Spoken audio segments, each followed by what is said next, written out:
നമസ്കാരം. മലയാളി വാർത്ത ഇൻസൈഡിലേക്ക് സ്വാഗതം. കേരളത്തിന് മുന്നിൽ ഹൈക്കമാൻഡ് അടപടലം തേഞ്ഞൊട്ടി നിൽക്കുന്ന കാഴ്ചയാണ് നമുക്ക് മുന്നിൽ. കേസിയെ അവതരിപ്പിക്കാൻ അവർക്ക് അത്ര ധൈര്യം പോരാ. മുഖ്യമന്ത്രി പദം മോഹിക്കുന്ന 3 നേതാക്കളോടും ഡൽഹിയിലെത്താൻ ഇക്കഴിഞ്ഞ ദിവസം ഹൈക്കമാൻഡ് ആജ്ഞാപിച്ചിരുന്നു. അതനുസരിച്ച് രമേശ് ചെന്നിത്തലയും വി ഡി സതീശനും ശനിയാഴ്ച രാവിലെ തന്നെ ഡൽഹിയിലെത്തി. മല്ലികാർജ്ജുൻ ഖാർഗെയുടെ വസതിയിൽ വച്ച് കെ.സി. വേണുഗോപാലിനെ അവതരിപ്പിക്കുകയായിരുന്നു അപ്പോൾ രാഹുൽ ഗാന്ധിയുടെ ലക്ഷ്യം. നേതാക്കൾ ഡൽഹിയിലെത്തുമ്പോൾ കേരളം ഇളകി പറയുന്ന കാഴ്ച. ഡൽഹിയിലെത്തിയ 2 നേതാക്കളും കട്ടയ്ക്ക് നിന്നു. നിർണായകമായത് മുസ്ലിം ലീഗിൻ്റെ ഇടപെടൽ. ഖാർഗെയുടെ വസതിയിൽ യോഗം ആരംഭിക്കുന്നതിന് തൊട്ടു മുൻപ് പ്രിയങ്ക ഗാന്ധിയെ ഇ.ടി. മുഹമ്മദ് ബഷീർ വിളിച്ചു.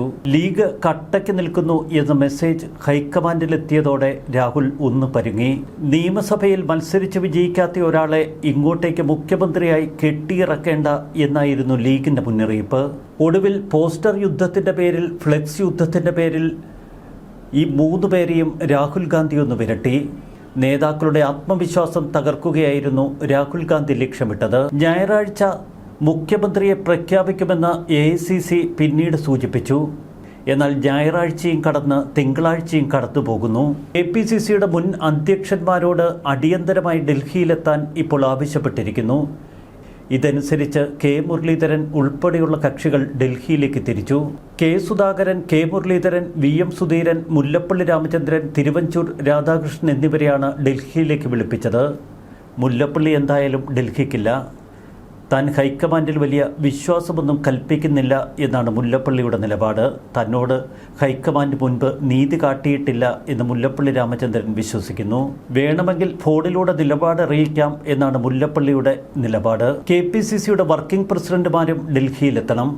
എന്നാൽ ഇവിടെ ചില ചതിവുകൾ ഒളിഞ്ഞു കിടക്കുന്നു.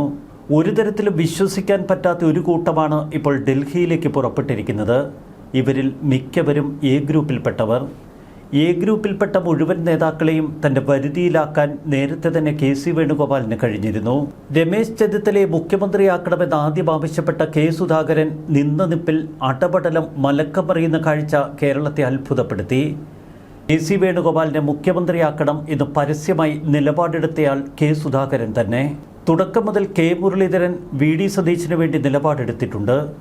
എന്നാൽ VM സുധീരൻ, തിരുവഞ്ചൂർ രാധാകൃഷ്ണൻ എന്നിവരുടെ മനസ്സിൽ ആരെയാണ് ഉദ്ദേശിക്കുന്നത്? AK ആന്റണിയുടെ വഴി സ്വീകരിച്ച് VM സുധീരൻ രമേശ് ചെന്നിത്തലയെ പിന്തുണയ്ക്കുമെന്നാണ് പൊതുവെ കേരളം കരുതുന്നത്. എന്നാൽ തിരുവഞ്ചൂർ രാധാകൃഷ്ണൻ പൂർണ്ണമായും ഒരു KC ഭക്തനാണ്. ഉമ്മൻചാണ്ടിയുടെ വലംകൈയായി A ഗ്രൂപ്പിലെ പ്രമുഖ നേതാവായിരുന്ന തിരുവഞ്ചൂർ പിന്നീട് രമേശ് ചെന്നിത്തല ഗ്രൂപ്പിലെത്തി. അവിടെ നിന്നാണ് കെ.സി. വേണുഗോപാൽ ഗ്രൂപ്പിലേക്ക് തിരുവഞ്ചൂർ കടന്നത്. കേരളത്തിലെ മുതിർന്ന ഒരുപറ്റം നേതാക്കൾ ഡൽഹിയിലെത്തിയാലും തീരുമാനം ഹൈക്കമാൻഡിൻ്റേതു തന്നെയാവും. കേരളത്തിലൊരു ഫയർ ഫൈറ്റിംഗ് വേണ്ടിവരുമെന്ന് ഹൈക്കമാൻഡിനറിയാം. അതിൻ്റെ ഭാഗമായാണ് ഈ മുതിർന്ന നേതാക്കളെ ഇപ്പോൾ ഡൽഹിയിലേക്ക് വിളിപ്പിച്ചിരിക്കുന്നത്. കെ.സി. വേണുഗോപാലിന് വേണ്ടി തയ്യാറാക്കിയ തിരക്കഥ ഇതുവരെ പൂർണ്ണമായി കേരളത്തിൽ അവതരിപ്പിക്കാൻ ഹൈക്കമാൻഡിന് കഴിയുന്നില്ല. അതാണ് ഇത്തരം ചില നീക്കങ്ങൾക്ക് പിന്നിൽ. ഖാർഗെയും രാഹുൽ ഗാന്ധിയും ഇതിനിടയിൽ സോണിയാഗാന്ധിയോട് ഈ വിഷയത്തിൽ ഒരു അഭിപ്രായം ആരാഞ്ഞു. സമവായ ഫോർമുല എന്ന നിലയിൽ രമേശ് ചെന്നിത്തലയ്ക്ക് മുഖ്യമന്ത്രി സ്ഥാനം കൊടുക്കാം എന്നായിരുന്നു സോണിയാഗാന്ധിയുടെ നിലപാട്. സോണിയാഗാന്ധി ഇക്കാര്യം AK ആന്റണിയുമായി സംസാരിച്ചു. ആന്റണിയും സോണിയയുടെ സമാനമായ നിലപാടാണ് സ്വീകരിച്ചത്. ഏറ്റവും വലിയ പ്രതിസന്ധിയായി മാറിയിരിക്കുന്നത് മുഖ്യമന്ത്രി മോഹം സൂക്ഷിക്കുന്ന സംഘടനാ ജനറൽ സെക്രട്ടറി കെ.സി. വേണുഗോപാലിന്റെ നിലപാടാണ്. കഴിഞ്ഞ 2 ദിവസമായി കെ.സി. വേണുഗോപാൽ പാർട്ടിയിലെ മുതിർന്ന നേതാക്കളോട് മനസ്സു തുറക്കുന്നില്ല. എന്നാൽ തനിക്ക് വേണ്ടി കരുക്കൾ സമർത്ഥമായ അദ്ദേഹം നീക്കുന്നു. വി ഡി സതീശൻ, രമേശ് ചെന്നിത്തല എന്നിവർക്ക് ഒരുപോലെ തൃപ്തികരമാകുന്ന ഒരു ഫോർമുല കണ്ടെത്താൻ കഴിയാതെ കുഴയുകയാണ് ഹൈക്കമാൻഡ്. സംഘടന ജനറൽ സെക്രട്ടറി സ്ഥാനത്ത് നിന്ന് കെ.സി. വേണുഗോപാലിനെ നീക്കിയാൽ ആ സ്ഥാനം രമേശ് ചെന്നിത്തലയ്ക്ക് കൊടുക്കാൻ കഴിയില്ല. കാരണം ഒരു ഉത്തരേന്ത്യൻ നേതാവിനെ ആ സ്ഥാനത്തിരുത്തണം. MLA-മാരുടെ പിന്തുണയാണോ ജനകീയ പിന്തുണയാണോ വലുത് എന്ന ചോദ്യം അത് ഹൈക്കമാൻഡ് നേരിടുന്നു. ഘടകകക്ഷികളുടെ താൽപ്പര്യത്തിനെതിരെ കോൺഗ്രസ് ഹൈക്കമാൻഡ് ഒരു തീരുമാനം അടിച്ചേൽപ്പിച്ചാൽ വലിയ പൊട്ടിത്തെറികൾക്ക് കാരണമാകുമെന്നും ഹൈക്കമാൻഡിനറിയാം. അതുകൊണ്ട് തന്നെ പ്രഖ്യാപനത്തിന് മുൻപ് നേതാക്കളെ തങ്ങളുടെ പരിധിയിലാക്കണം. അതിനായി മുതിർന്ന നേതാക്കളെ കൂടി ഇപ്പോൾ ഡൽഹിയിലെത്താൻ നിർദ്ദേശം വച്ചു. മുഖ്യമന്ത്രിയെ തീരുമാനിക്കുന്ന കാര്യത്തിൽ ഇന്നും കോൺഗ്രസ് അധ്യക്ഷൻ മല്ലികാർജ്ജുൻ ഖാർഗെയുമായി രാഹുൽ ഗാന്ധി സംഭാഷണം നടത്തി. ഒപ്പം പ്രിയങ്ക ഗാന്ധിയുടെ അഭിപ്രായവും ചോദിച്ചു. മുസ്ലിം ലീഗിനെ പിണക്കിയാൽ വയനാട്ടിൽ തനിക്ക് ദോഷം സംഭവിക്കുമെന്ന് പ്രിയങ്കയ്ക്കറിയാം. ഒരു കാര്യം വ്യക്തമാണ്, സോണിയാഗാന്ധിയുടെയും പ്രിയങ്ക ഗാന്ധിയുടെയും നിലപാടും അവസാന തീരുമാനത്തെ സ്വാധീനിക്കും. മുതിർന്ന നേതാവ് എ കെ ആന്റണിയുടെ നിർദ്ദേശപ്രകാരമാണ് മുൻ KPCC അധ്യക്ഷന്മാരെ കൂടി ഉൾപ്പെടുത്തി വിപുലമായ ചർച്ച നടത്താൻ നേതൃത്വം തീരുമാനിച്ചത് എന്ന് ഹൈക്കമാൻഡ് സൂചിപ്പിക്കുന്നു. കഴിഞ്ഞ ഏതാനും ദിവസങ്ങളായി KC വേണുഗോപാലിന്റെ പേരിന് മുൻതൂക്കം വരത്തക്ക തരത്തിലാണ് ഹൈക്കമാൻഡിന്റെ നീക്കങ്ങൾ. നേരത്തെ AICC പ്രതിനിധികളായി കേരളത്തിലെത്തിയ കേന്ദ്ര നിരീക്ഷകർ KC വേണുഗോപാലിന് അനുകൂലമായ നിലപാടെടുത്തു എന്നതാണ് VD പക്ഷത്തിന്റെ ആരോപണം. തെരഞ്ഞെടുപ്പിൽ മത്സരിക്കാത്ത KC വേണുഗോപാലിനെ മുഖ്യമന്ത്രിയാക്കുന്ന കാര്യത്തിൽ ഘടകകക്ഷികൾ ഇപ്പോഴും വിയോജിപ്പ് തുടരുന്നു. ചുരുക്കത്തിൽ ആദ്യം മുൻ KPCC അധ്യക്ഷന്മാരെയും വർക്കിംഗ് പ്രസിഡന്റുമാരെയും അനുനയിപ്പിക്കുക, പിന്നീട് ഘടകകക്ഷി നേതാക്കളെ പറഞ്ഞ് വശത്താക്കുക, ശരിക്കും ഒരു ഫയർ ഫൈറ്റിങ്ങിലൂടെ KCക്ക് അനുകൂലമായ വികാരം സൃഷ്ടിക്കുക. ഇതാണ് രാഹുൽ ഗാന്ധിയുടെ ലക്ഷ്യം. VD സതീശൻ മുഖ്യമന്ത്രിയായാൽ ആ മന്ത്രിസഭയിൽ താൻ എങ്ങനെയിരിക്കുമെന്നാണ് സീനിയർ നേതാവായ രമേശ് ചെന്നിത്തലയുടെ ചോദ്യം. മറുവശത്ത് KC വേണുഗോപാൽ മുഖ്യമന്ത്രിയാകുന്നതിനോട് രമേശ് ചെന്നിത്തലയും VD സതീശനും വിയോജിക്കുന്നു. രമേശ് ചെന്നിത്തല മുഖ്യമന്ത്രിയായാൽ ഉപമുഖ്യമന്ത്രി സ്ഥാനവും പ്രധാന വകുപ്പും VD സതീശന് നൽകാം എന്ന ഫോർമുല ചിലർ മുന്നോട്ട് വയ്ക്കുന്നു. ഒരു കാര്യം വ്യക്തമാണ്, KC വേണുഗോപാൽ കേരളത്തിലേക്ക് കെട്ടിയിറങ്ങിയാൽ അത് വലിയ പ്രതിഷേധങ്ങൾക്ക് കാരണമാകും. KCയെ മുഖ്യമന്ത്രിയായി അവതരിപ്പിച്ചാൽ ആ മന്ത്രിസഭയിൽ രമേശ് ചെന്നിത്തലയും VD സതീശനും ഉണ്ടാകില്ല എന്നാണ് അവരുടെ സ്വകാര്യ സംഭാഷണങ്ങളിൽ നിന്ന് നമുക്ക് വ്യക്തമാകുന്നത്. ഉറച്ച നിലപാട് തന്നെയാണ് അവർ ഇപ്പോഴും തുടരുന്നത്. അത്തരമൊരു സാഹചര്യത്തിൽ UDF മന്ത്രിസഭ ഒട്ടും ഭദ്രമായിരിക്കില്ല. ഇത്തരമൊരു അപകടാവസ്ഥ ലീഗ് മനസ്സിലാക്കുന്നു. KCയെ നിർബന്ധപൂർവം ഇവിടെ അവതരിപ്പിച്ചാൽ പിന്നീട് 2 ഉപതെരഞ്ഞെടുപ്പുകളെ നേരിടണം. അതിലൊന്ന് ആലപ്പുഴ പാർലമെൻറ്റാണ്. ആലപ്പുഴ പാർലമെൻറ്റിൽ ഉപതെരഞ്ഞെടുപ്പ് നടക്കുമ്പോൾ ശോഭാ സുരേന്ദ്രനാവും NDA സ്ഥാനാർത്ഥി. വേണ്ടിവന്നാൽ നരേന്ദ്രമോദി ഒരു കേന്ദ്രമന്ത്രി സ്ഥാനം പോലും ശോഭാ സുരേന്ദ്രന് നൽകും. അത്തരമൊരു ഘട്ടത്തിൽ ആലപ്പുഴയിൽ ഇനി കോൺഗ്രസിന് വിജയിക്കുക വലിയ പ്രതിസന്ധിയാണ്. ജനം ഇപ്പോഴേ കോൺഗ്രസിനെ അത്രയേറെ വെറുത്തു. അതിലപ്പുറം VD സതീശൻ്റെയും രമേശ് ചെന്നിത്തലയുടെയും മനസ്സ് നോവിച്ചുകൊണ്ടാണ് KCയെ ഇങ്ങോട്ടേക്ക് അവതരിപ്പിക്കുന്നതെങ്കിൽ കോൺഗ്രസ് പ്രവർത്തകരിൽ വലിയൊരു വിഭാഗം വിട്ടുനിൽക്കും. അഥവാ അനുയായികൾ കൂട്ടത്തോടെ എതിർചേരിയിലേക്ക് വിട്ടുനിൽക്കും. ഇരിക്കൂറിൽ KC വേണുഗോപാൽ മത്സരിച്ചാലും സമാന സാഹചര്യമാവും സംഭവിക്കുക. 6 മാസങ്ങൾക്കുള്ളിൽ മുഖ്യമന്ത്രിയായി എത്തുന്ന KC വേണുഗോപാലിന് ഉപതെരഞ്ഞെടുപ്പിനെ നേരിടേണ്ടി വരും. അത്തരമൊരു സാഹചര്യത്തിൽ ഉപതെരഞ്ഞെടുപ്പിൽ തോറ്റമ്പിയാൽ മന്ത്രിസഭ തന്നെ നിലംപൊത്തും. ഇത് ദേശീയ തലത്തിൽ കോൺഗ്രസിന് വലിയ നാണക്കേടുണ്ടാക്കും. ഇത്തരമൊരു പ്രതിസന്ധിയാണ് AICC നേരിടുന്ന ഏറ്റവും വലിയ ദുർഘടാവസ്ഥ. ഈ ബോധ്യമാണ് ഹൈക്കമാൻഡിനെ ഇപ്പോൾ ഇമ്മാതിരി നാടകങ്ങളിലേക്ക് തള്ളിവിടുന്നത്. ഒരു വശത്ത് മുഖ്യമന്ത്രി കസേരയ്ക്ക് വേണ്ടി പിടിവലി കൂടുമ്പോൾ മറുവശത്ത് തന്ത്രപരമായി ചിലർ KPCC അധ്യക്ഷ സ്ഥാനത്തിനു വേണ്ടി കരുനീക്കങ്ങൾ തുടങ്ങി.